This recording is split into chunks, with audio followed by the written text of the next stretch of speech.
Hello my dear friend, कल के video में हम लोग पढ़े थे कि संक्रमण क्या है, यानी इन्फेक्शन क्या है। इन्फेक्शन आपको कल बताए थे कि इन्फेक्शन क्या होता है। जब सूक्ष्मजीवों का वृद्धि और विकास यानी शरीर में सूक्ष्मजीवों के प्रवेश करने के बाद वृद्धि और विकास करता है, उस अवस्था में संक्रमण बोलते हैं। और संक्रमण कितने प्रकार का होता है तो पिछले वीडियो में आपको बताए हैं, और संक्रमण किन किन कारणों से फैलता है ये भी कल बताया है। अब आज हम लोग बात करेंगे इस वीडियो में कि सूक्ष्मजीव किसे कहते हैं, सूक्ष्मजीव क्या होता है, माइक्रो ऑर्गेनिज्म क्या होता है। वैसा जीव जिसको हम लोग अपने नग्न आंखों से नहीं देख सकते हैं, उसे देखने के लिए किसी खास उपकरण की जरूरत पड़ती हो, वैसे जीव को हम बोलते हैं सूक्ष्मजीव। यानी सूक्ष्मजीव को देखने के लिए हमें माइक्रोस्कोप की जरूरत पड़ती है, यानी सूक्ष्मदर्शी की जरूरत पड़ती है। तो परीक्षा में हमेशा आता है सूक्ष्मजीव की परिभाषा को लिखे, यानी सूक्ष्मजीव क्या है, तो परीक्षा में लिख सकते हैं कि वैसा जीव जिसे अपने नग्न आंखों से हम नहीं देख सकते, उसे देखने के लिए किसी सूक्ष्मदर्शी या किसी खास उपकरण की जरूरत पड़ती है, वैसे जीव को माइक्रो ऑर्गेनिज्म के नाम से जानते हैं, सूक्ष्मजीव के नाम से जानते हैं। अब हम लोग जानेंगे सूक्ष्मजीव के प्रकार, यानी कई प्रकार के सूक्ष्मजीव होता है। तो सूक्ष्मजीव जो होता है टोटल 6 प्रकार का होता है। 6 प्रकार में पहला जो होता है उसको जीवाणु बोलते हैं, बैक्टीरिया बोलते हैं। जानेंगे कि बैक्टीरिया क्या होता है। बैक्टीरिया ऐसा सूक्ष्मजीव है कि स्वतंत्र रूप में पाया जाता है, यानी इसको कोई बाउंडेशन नहीं है, हर जगह पर पाया जाता है और स्वतंत्र रूप में पाया जाता है, हमेशा घूमते फिरते रहता है। साथ ही साथ यह एक कोशिकीय जीव है, ठीक है। उसके बाद इसको नापने के लिए हम माइक्रोमीटर का इस्तेमाल करते हैं, यानी इसको मापने का जो यूनिट होता है, मात्रक जो होता है, इसको म्यूमीटर होता है, माइक्रोमीटर होता है। और माइक्रोमीटर की सहायता से क्या करते हैं, किसी जीवाणु को मेजरमेंट करते हैं, यानी उसके आकार को नापते हैं। यदि हम बात करते हैं तो बैक्टीरिया का जो होता है, आपको साइज जो होता है वो 0.2 से लेकर 0.1 माइक्रोमीटर इसका डायमीटर होता है। और दूसरा जो बात करें लेंथ की, यदि बात करते हैं तो 3 से 5 माइक्रोमीटर होता है, यानी 3 से 5 माइक्रोमीटर इसका लंबाई होता है। और 0.2 से लेकर 1.5 माइक्रोमीटर इसका डायमीटर होता है। इस साइज में हम लोग का बैक्टीरिया पाया जाता है। और बैक्टीरिया जो होता है ये बहुत, इसको देखने के लिए हम लोग को माइक्रोस्कोप की जरूरत पड़ती है, क्योंकि पहले भी आपको बताया कि छाव को देखने के लिए आपको माइक्रोस्कोप की जरूरत पड़ती है, इस तरह हम लोग आँख से नहीं दिखाई दे सकता है। तो जीवाणु जो होता है ये यूनिसेलुलर जीवाणु है, यानी इसको देखने के लिए हम लोग सूक्ष्मदर्शी की जरूरत पड़ती है। साथ ही साथ ये कोशिकीय जीव है और फ्री लिविंग है, यानी ये स्वतंत्र रूप में हम लोग को पाया जाता है। यदि इसके बाद हम लोग करते हैं साइज की, इसका लंबाई जो होता है वो लगभग आपको 3 से 5 माइक्रोमीटर होता है। और इसका डायमीटर जो होता है वो 0.2 से लेकर 1.5 माइक्रोमीटर के आसपास होता है। यदि हम लोग बैक्टीरिया की बात करें तो बैक्टीरिया भी टोटल हम लोग का 6 प्रकार का होता है।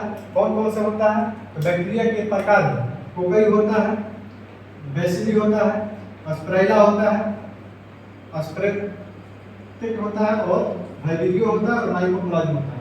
यानी 6 प्रकार के बैक्टीरिया हम लोग को पाया जाता है, ठीक है। उसके बाद हम लोग बात करते हैं वायरस के बारे में। तो वायरस क्या होता है, तो वायरस भी उसी तरह के सूक्ष्मजीव है जो कि अल्ट्रा माइक्रोस्कोप के सहायता से देखते हैं। अल्ट्रा माइक्रोस्कोप के मतलब होता है इसको हम लोग को देखने के लिए हम लोग को किसी खास सूक्ष्मदर्शी की जरूरत पड़ती है, और इसको तब हम लोग देखते हैं। यदि इसका हम लोग आकार की बात करें, साइज की बात करें, तो 300 mm लार्जेस्ट, यानी सबसे इसका लार्जेस्ट जो साइज होता है वो कितना होता है, 300 mm होता है। और 20 mm होता है स्मॉल, यानी 20 mm से लेके 300 mm इसका साइज होता है। यानी सबसे छोटा यदि साइज की बात करें विषाणु का तो 20 mm होता है, और सबसे बड़ा यदि बात करते हैं तो 30 mm के आसपास इसका साइज होता है, ठीक है। इसका यदि हम बात करते हैं तो ये कई आकार में पाया जाता है। इसका आकार बहुत सारा होता है। इसका आकार जैसे आपको बुलेट के मतलब क्या होता है, गोली जैसे बंदूक का जो गोली होता है उसके आकार में भी होता है, इसको देखा जाता है। उसके बाद ईंट के आकार में इसको हम लोग देख सकते हैं। उसके बाद इसको हम लोग राउंड यानी गोला आकार में भी देख सकते हैं। 3 शेप में पाया जाता है। पहला होता है कि गोली के आकार में यानी बुलेट के रूप में पाया जाता है, ईटा के रूप में आप लोग देख सकते हैं, और तीसरा जो इसका आकार होता है वो राउंड यानी गोलाकार में आप देख सकते हैं। इसकी यदि आप प्रकार की बात करते हैं तो टोटल 3 प्रकार का होता है। डीएनए होता है, आरएनए होता है, और हेपेटाइटिस वायरस होता है। इस तरह से इसका बंटवारा किया गया है। उसके बाद अब हम लोग चलते हैं फंगस के बारे में, यानी फंगी के बारे में। तो फंगी क्या है, तो फंगी भी उस तरह का एक सूक्ष्म जीव है जो एक कोशिकीय जीव होता है। इसका जो जीवाणुओं की तुलना में जो होता है जटिल संरचना होता है, यानी बैक्टीरिया जो होता है, बैक्टीरिया से कवक जो होता है इसका जटिल संरचना होता है, ठीक है ना। उसके बाद यदि हम बात करते हैं तो इसमें हम लोग देखते क्या है कि हमेशा फंगी मानो देखते हैं कि इसके संरचना में केंद्रक और केंद्रक झिल्ली जो होता है स्थित होता है, जबकि और समूह में इसमें नहीं पाया जाता। लेकिन कवक में क्या होता है कि उसका केंद्रक और केंद्रक झिल्ली दोनों उसमें हम लोग पाए जाते हैं।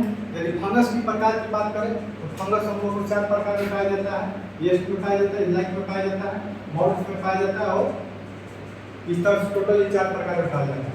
चौथा जो होता है प्रोटोजुआ, उसको हम लोग बोलते हैं। प्रोटोजुआ भी किया एक कोशिकीय जीव होता है, इसमें भी किया कोशिका होता है, और इसका जो आकार जो होता है जीवाणु की तुलना में बड़ा होता है, यानी इसका जो साइज होता है जीवाणु से कई गुना बड़ा होता है, देखने को मिलता है। यदि इसके प्रकार की बात करें ये भी 4 प्रकार का होता है, ठीक है। उसके बाद एक होता है एल्गी। एल्गी क्या होता है? एल्गी भी एक प्रकार का सूक्ष्म जीव है जो कि हरे पौधे होते हैं, एक प्रकार के हरा पौधा के समान होता है। उसके बाद इसके वृद्धि करने के लिए सूर्य के प्रकाश से किरण की जरूरत पड़ती है, यानी इसका जो खाना वाला बनता है, एल्गी का जो खाना बनता है एक प्रकार की पौधा है जो कि हरा होता है, और इसको जीने के लिए खाना की जरूरत पड़ती है, और ये अपना खाना कहाँ से बनाता है? तो सूर्य के प्रकाश से प्रकाश संश्लेषण की क्रिया करके अपने खाना को निर्माण करता है, ठीक है, तब जाके एल्गी ये होता है। उसके बाद एक होता है हम लोग को माउस जो होता है ये भी सूक्ष्म जीव है, और यह जो होता है काला होता है, हरा होता है, पीला और सफेद रंग का भी इसको पाया जाता है। और ये जो होता है मेटेलिक सतह को छोड़कर, मेटेलिक सतह को मतलब होता है धातु, यानी धातु के सतह को छोड़कर दुनिया में जितना भी वस्तुएं पाई जाती हैं सब वस्तुओं पर ये पाया जाता है। तो इस तरह से हम लोग का ये टॉपिक बहुत छोटा था, और सूक्ष्म जीव के बारे में हम लोग पढ़ थे, जानकारी कि सूक्ष्म जीव किसको कहते हैं। वैसा जीव जिसको देखने के लिए किसी खास उपकरण की जरूरत पड़ती है, जो कि हम लोग को नर आंखों से नहीं दिखाई दे सकता है, वैसे जीव को सूक्ष्म जीव कहते हैं। और सूक्ष्म जीव के प्रकार की यदि हम बात करें तो सूक्ष्म जीव जीवाणु होता है, विषाणु होता है, कवक होता है, प्रोटोजुआ होता है, एल्गी होता है और मॉडुलस होता है। इस तरह से टोटल हम लोगों को 6 प्रकार के सूक्ष्म जीव पाए जाते हैं। यदि आपको वीडियो में किसी प्रकार के समझ में नहीं आया हो या किस टॉपिक पर आपको दिक्कत हो, आप हमें कमेंट करके जरूर बताएं, उसको हम लोग अगले वीडियो में उस कमी को हम दूर करने की कोशिश करेंगे। तब तक के लिए